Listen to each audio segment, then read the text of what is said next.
श्री भगवान कहते हैं कि मेरे अज अविनाशी स्वरूप को ये मूल लोग नहीं जानते हैं, केवल वही जान सकता है जो मेरा आश्रय लेकर के मेरे को पुकारता रहता। भजन का मतलब तब पुकारना, भगवत चिंतन करना।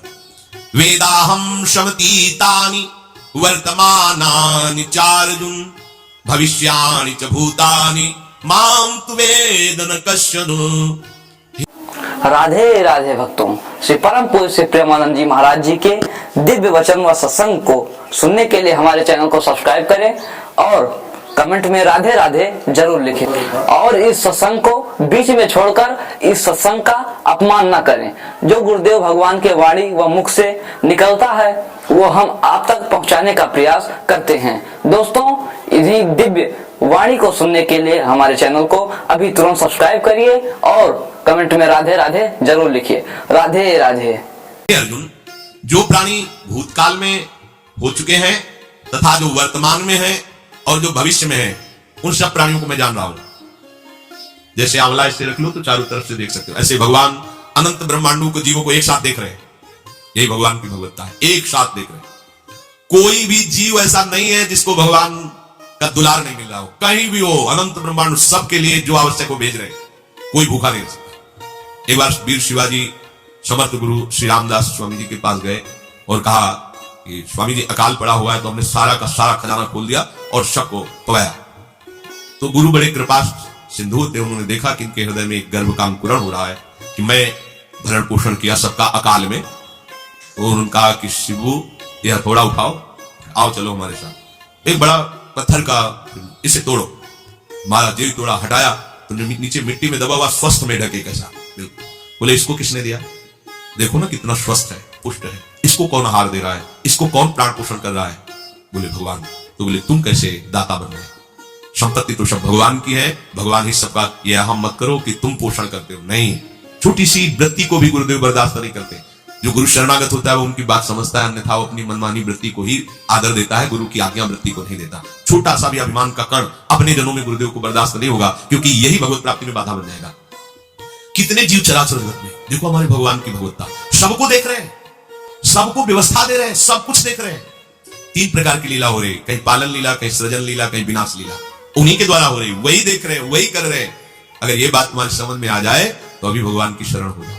पर अहम के कारण ये बात समझ में नहीं आती। जो भूतकाल में हो चुके हैं, वर्तमान में हैं, जो भविष्य में होंगे, सबका प्रभु वर्तमान की तरह देख रहे, दर्शन कर रहे हैं।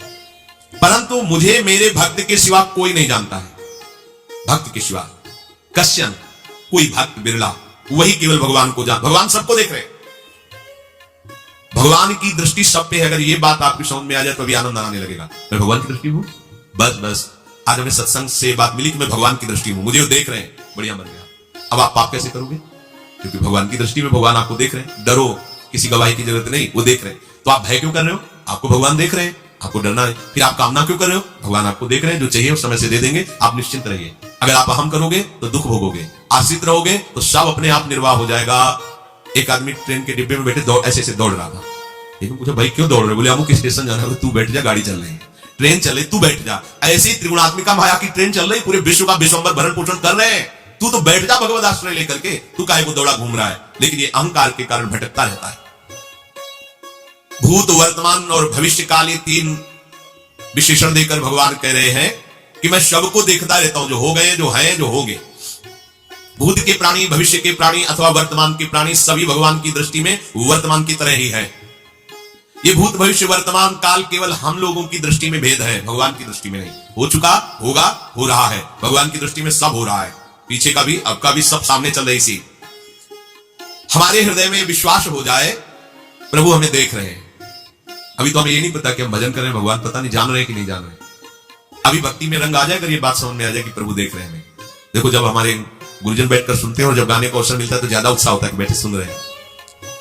ऐसे ही अगर हम मान लें कि हमारे प्रभु सुन रहे हैं, हम जो भजन करें हमारे प्रभु देख रहे हैं, जो सेवा करें भगवान हमारी स्वीकार करें, प्रियालाल स्वीकार करें, अभी भक्ति का रंग आ जाए, ये बात हमारे अंदर बैठ जाए कि मैं हर समय प्रभु की दृष्टि में हूं, हर समय मैं अपने आराध्य देव की दृष्टि में हूं। कितना आनंद आएगा।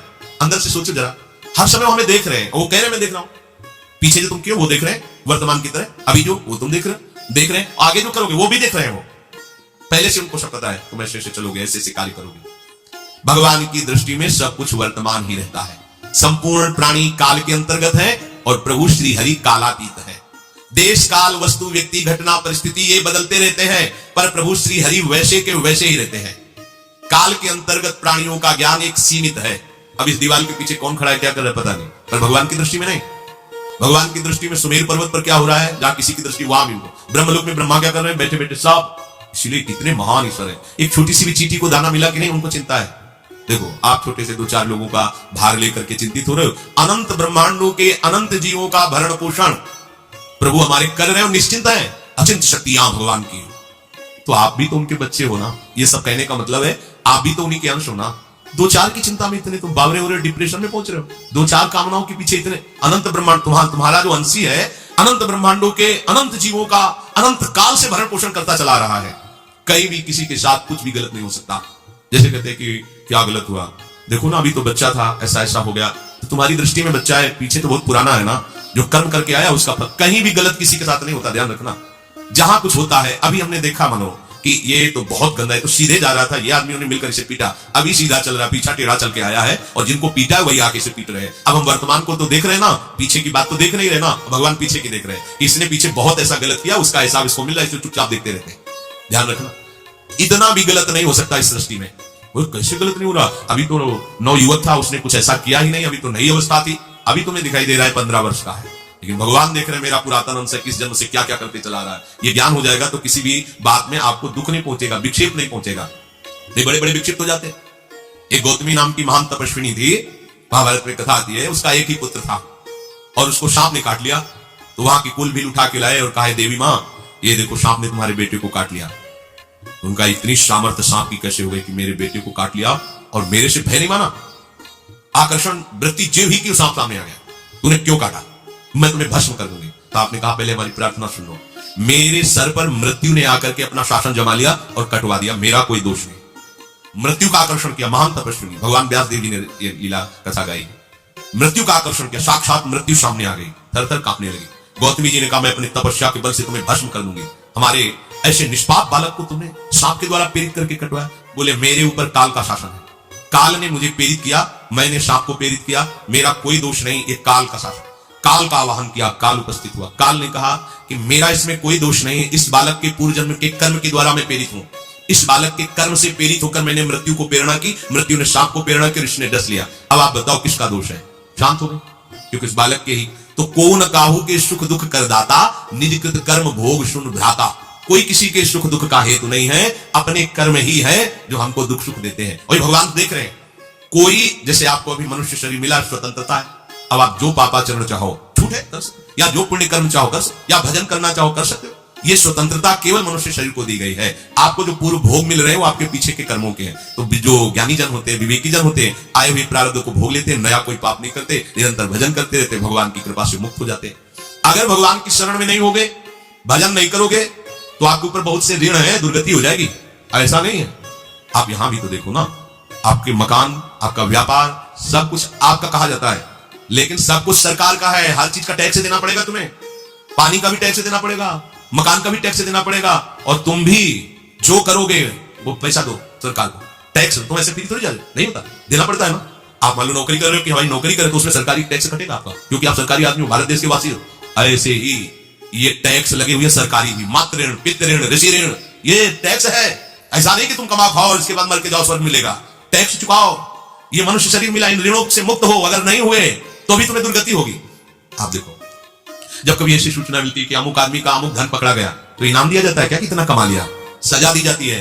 तुमने टैक्स की चोरी की, अगर चोरी नहीं, मेहनत से कमाया या व्यापार से कमाया, दिया नहीं सरकार को, हाँ दिया नहीं, इसीलिए तुम्हें टैक्स की चोरी का दंड मिलेगा, सारा धन अपहृत हो जाएगा, तुम्हारी निंदा होगी, तुम्हें सजा मिलेगी। बोलो मिलती है नहीं? ऐसे ही ये लड़का, बच्चा, पत्नी, पुत्र, परिवार जो भी है, ये सब श्री भगवान का तुम्हें टैक्स देना है। क्या टैक्स देना है? भगवान की शरण होकर उनका सुमिरन करो, सारे ऋणों से वो मुक्त कर देंगे। एकादशी स्कंद में कहा है, मेरा भजन करने वाले का कोई ऋण नहीं रह जाता। और नहीं तो महाभारत में प्रसंग आता है, एक जरत काल नाम के ब्रह्म ऋषि थे। ऋषि और भक्त में बड़ा अंतर होता है। वो तपस्या प्रधान, जैसे दुर्वासा ऋषि तपस्या प्रधान थे, वो बाल ब्रह्मचारी और तपस्या से युक्त एक दिन भ्रमण कर रहे थे। तो आवाज आई, मेरी रक्षा करो, मेरी रक्षा करो। तो उस आवाज की तरफ बढ़े तो देखा कुएं में उल्टा लटके हुए हैं बहुत से ऋषि, और एक केवल तंतु है। एक केवल तंतु है जिसमें दो चूहे लगे हुए उसको भी काट रहे हैं, एक काला और एक श्वेत। तो उन्होंने देखा और दयालु हो गए कि ऋषियों, मैं तुम्हारी कैसे रक्षा कर सकता हूं? तो उन्होंने कहा कि ये जो दो चूहे हैं रात और दिन है, और जो हम लोग हैं ये तुम्हारे पितर हैं। ये चूहे तुम्हारी आयु को काट रहे हैं, एक तंतु हमारे कुल में केवल तुम ही हो।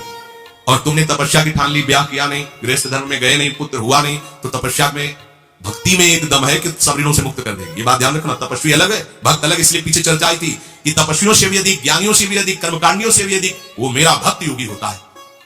तुमने तो ब्याह किया नहीं, तो अब ये तंतु रात दिन तुम्हारे जीवन को काट रहे, जहां तुम खत्म हम सब नरक में गिर जाएंगे। पितरों ने कहा तुम पितर ऋण से युक्त हो, मुक्त तभी होगे जब ऐसा करो। और बड़े वो दृश्य खत्म, अंतर्ध्यान हो गया।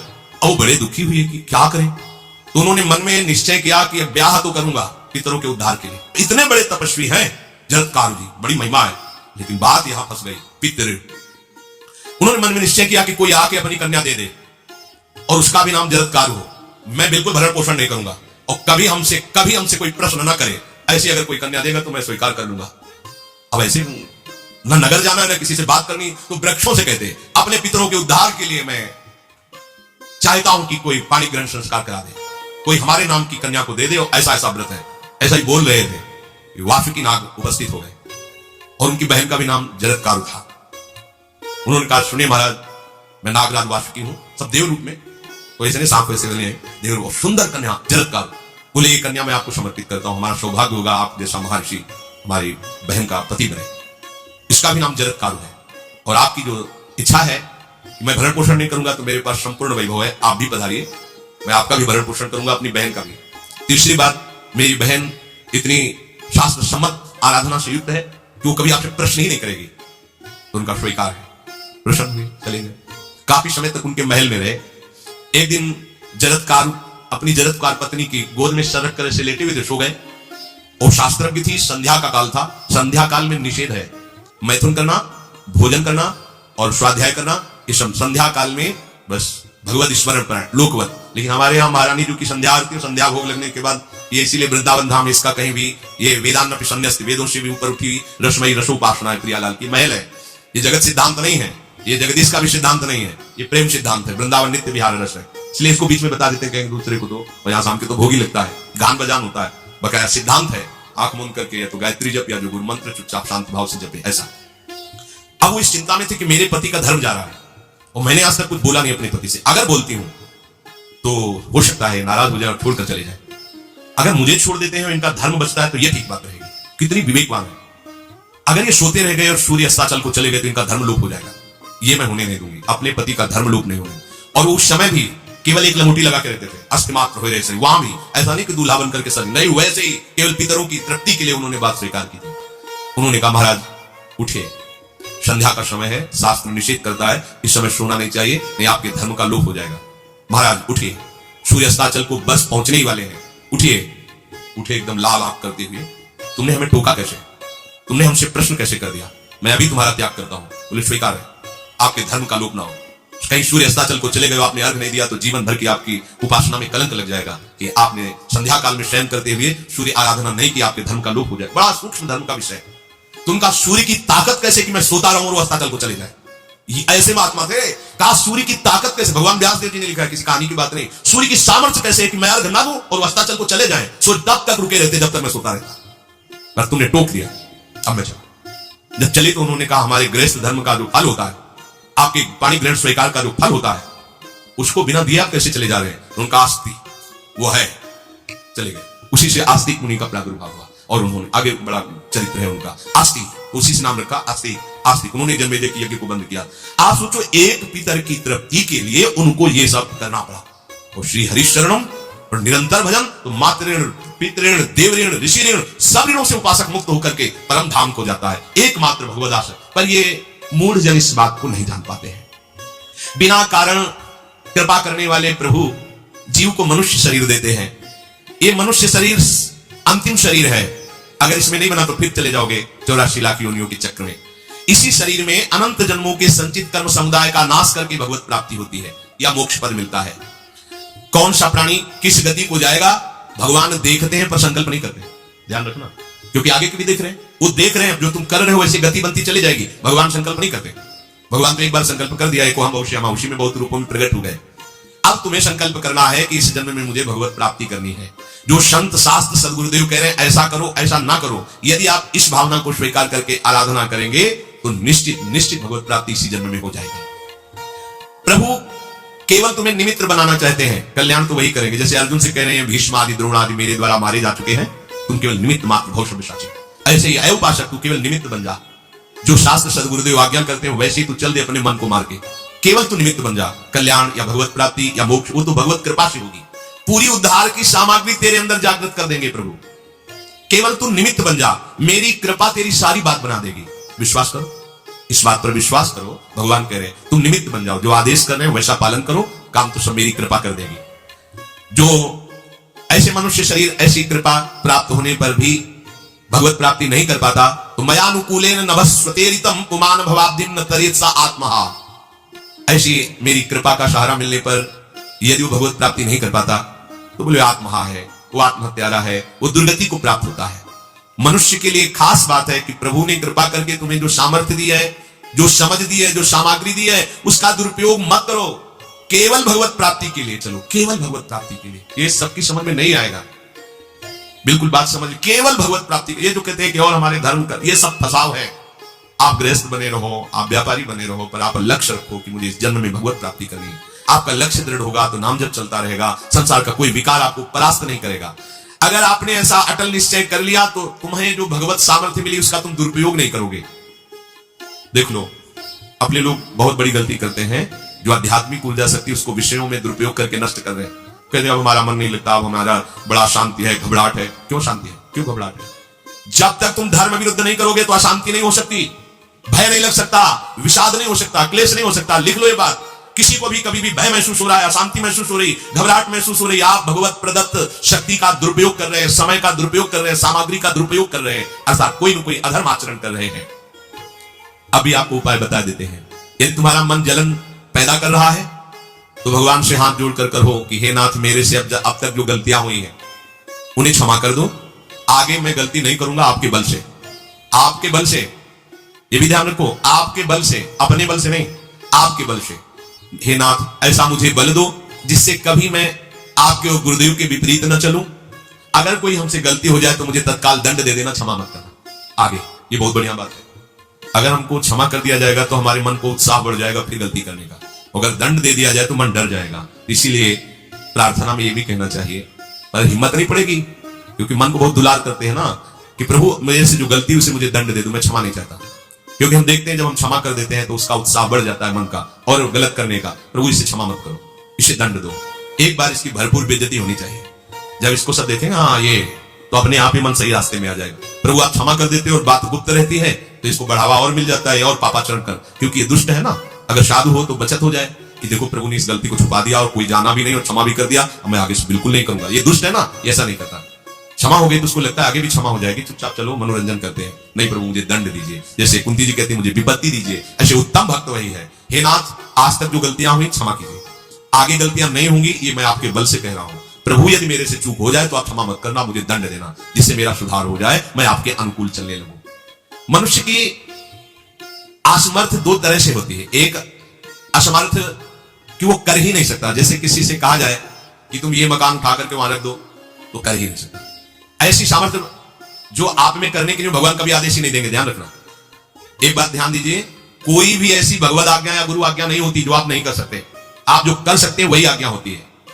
दूसरी असमर्थ यह होती है कि करना चाहता हूं, समय भी है, पर पता नहीं कोई अंदर से करने नहीं देता। भजन करना चाहता हूं, ब्रह्मचर्य से रहना चाहता हूं, और अनुकूल कृपा भी है, सत्संग मिल रहा है, धाम बात सब, पर कोई हमारे ऊपर सवार हो जाता है और हमसे ऐसा करवा लेता है। यह है प्रमाद, यह है मूढ़ता। यह साधक को नष्ट कर देती है। दो प्रकार की असमर्थता की बात हुई। एक ये कि भाई हम असमर्थ हैं, कहा गया कि इस मकान को उठा के रख दो, नहीं रख सकते, तो ऐसा आदेश ही भगवान और गुरुदेव का होता नहीं होगा। और अगर आदेश हो गया है तो आप उठा के देख लेना, आप उठा लोगे। अगर आपको यह ध्यान रहा कि गुरुदेव की आज्ञा है, हरि की आज्ञा है, हो जाएगा। हम कई बार आपको कहा अंगद को ऐसे मसल दे, ऐसे वीर थे रावण की सभा में, पर राम प्रताप सुमिरपन रूपा। इस सभा में कोई बड़ा वीर हो, मेरा पैर उठा दे, राम जी सीता जी हार जाएंगे, वापस चले जाएंगे। ये बात फर्रा देने वाली बात है। घबरा आराध्य देव और माता जानकी दोनों को दांव में लगा दिया, उठा दे कोई पैर। पर उनको भरोसा था कि मैं राम के बल पे कह रहा हूं। राम बल आकर के विराजमान हो गया, कोई नहीं उठा पाया। आखिरी में रावण झुका, मेरे झुकने से, मेरे सामने झुकने से तेरी बात नहीं। तो जो बार बार जिनको मनुष्य कह रहा है उनके चरणों में जा, मैं उनका एक तुच्छ दास हूं। यदि आदेश हो जाए तो भूसा से सबको मार करके तेरी पत्नियों को बंदी बनाकर और तुझे अभी राम जी के सामने डाल दूं। ये अंगद नहीं बोल रहे थे, ये राम प्रताप बोल रहा था। ऐसे ही यदि आपको आदेश कोई शास्त्र का या गुरु का है तो आप अक्षरशः समझ लीजिए उसमें उनका बल भी है, पर हम लोग उस बल का तिरस्कार कर देते हैं। थोड़ी सी मन की डालकर उसको हल्का किया तो वो बल वापस हो गया। सीधे जो बात मानी जाती है उसमें उनकी कृपा शक्ति होती है, और जो अपनी मन की लगा की जाती है वो साधन होता है। कृपा शक्ति और साधन में अंतर होता है।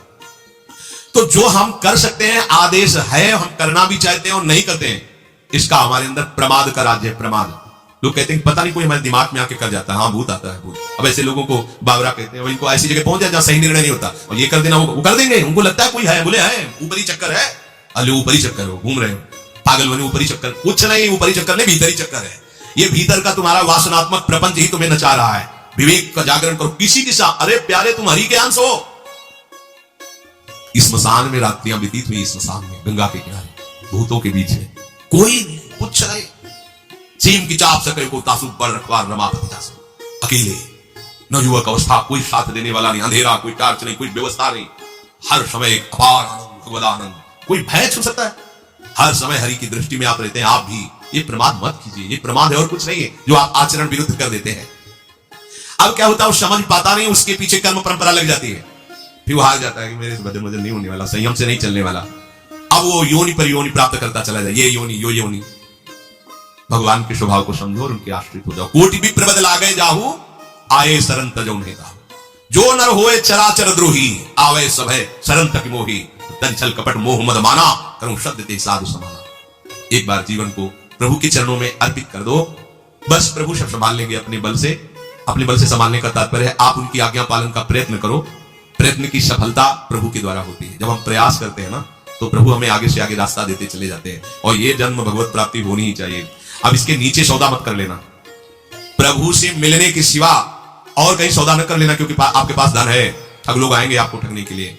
ये भोग भोग लो, ये भोग भोग लो। कैसे बताएं, यदि तुम भगवत आश्रित हृदय से हो जाओ तो स्वप्न में भी तुम्हें डिगने नहीं देंगे। एक बार किसी भाषक ने अपना अनुभव बताया कि स्वप्न में उसके सामने कई भोग सामग्रियां से भरा हुआ मकान, सब व्यवस्था, वो एक बहुत सुंदर तरुणी, बस हमने आपको पसंद कर लिया। ये स्वप्न के बाद हमने आपको पसंद कर लिया, हम जिसकी खोज में थे वो आप हमें मिल गई, बस अब तो हमारे जीवन धन आप ही हो। वो सुनने लगा, मतलब उसको अच्छा लगने लगा ये बात सुनने में। इतने में ही एक देवी प्रकट हुई, इतना सुंदर रूप कि करुणा बरस रही थी उस रूप से, और स्पष्ट कहती ये छल है, ये कपट है, झुकना मत, देखना मत, इसकी सुनना मत। यदि सुन लिया और इसके प्रलोभन में झुक गए और इसको देख लिया तो तुम चले जाओगे, तुम्हारा आंख खुल गई। बड़ा आनंद हुआ उस उपासक को कि स्वप्न में भी आश्रयदाता उसको दिखने नहीं देते। स्वप्न में भी, ये बात समझ लो, स्वप्न में भी भय आने ने, स्वप्न ही था। हो सकता था स्वीकृति उस उपासक के हृदय की हो जाती, लेकिन जगने पर हाहाकार मच जाता, कैसे स्वीकृति हो गई। पर देखो, जिसका आश्रय लिए वो उससे सुंदर रूप लेकर खड़ा हो गया और समझा रहा है छल है, कपट है, झुकना मत, देखना मत। आप तो केवल आश्रित होकर तो देखिए, जागते हुए, सोते हुए, स्वप्न में, ये तुम्हारी अवस्था है, प्रभु की नहीं है। वो तुम उन्हीं की गोद में जग रहे हो, उन्हीं की गोद में सो रहे हो, उन्हीं की गोद में शयन कर रहे हो। एकमात्र प्रभु का आश्रय लेकर निरंतर भजन करते हुए इस जन्म में केवल भगवत प्राप्ति, अन्य सौदे में हमें फंसना नहीं है। बहुत से प्रलोभन आएंगे कि ये फ्री ले लो, फ्री भोग लो, कोई नहीं जानेगा।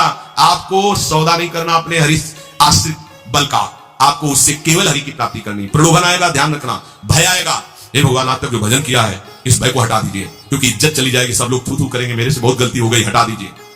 हरि मुझे दंड दो, पूरी सभा में मेरा तिरस्कार करवाओ। ये मन लाख समझाया, नहीं समझा, अब जब बेइज्जती होगी ना इसकी तब समझेगा, कुछ नहीं होगा और कृपा हो जाएगी, आगे बढ़ जाओगे। बिल्कुल अपने भजन को खर्चा मत करना, न भय में और न किसी। भक्तगण, आज हम 23 दिसंबर के सत्संग में गुरुदेव के उन अमृत वचनों को सुनेंगे जिनमें उन्होंने कहा कि यदि आपके मन में भगवान के प्रति सच्ची निष्ठा है तो फिर आपको किसी भी प्रकार की चिंता करने की आवश्यकता नहीं है। हमें अपनी समस्त चिंताओं को भगवान के चरणों में अर्पित कर देना चाहिए। गुरुदेव की यह उपदेश हमें जीवन में शांति और संतोष का मार्ग दिखाता है। आज के इस वीडियो में कथा के माध्यम से हम सभी भक्तगण ध्यानमग्न होकर गुरुदेव की प्रेरणादायक कथा का श्रवण करेंगे। गुरुदेव की कथा का असर केवल हमारे जीवन पर नहीं बल्कि हमारी आत्मा पर भी होता है। यह कथा हमें भगवान की महिमा और उनके प्रति निष्ठा को समझने का अवसर प्रदान करती है। गुरुदेव ने हमें हमेशा यही सिखाया है कि प्रेम और भक्ति से जीवन को सरल और आनंदमय बनाया जा सकता है। भगवान के प्रति सच्ची श्रद्धा और विश्वास से हम जीवन की सभी समस्याओं को पार कर सकते हैं। इसलिए हम सभी को चाहिए कि हम गुरुदेव के मार्गदर्शन में अपने जीवन को सुधारें और प्रभु की भक्ति में अपना समय समर्पित करें। प्रेम से बोलिए राधे राधे। अगर आपको आज की यह वीडियो अच्छी लगी हो तो कृपया इसे अपने मित्रों के साथ साझा करें। हमारा उद्देश्य यही है कि अधिक से अधिक लोग भगवान के भक्ति मार्ग पर चलें और उनके जीवन में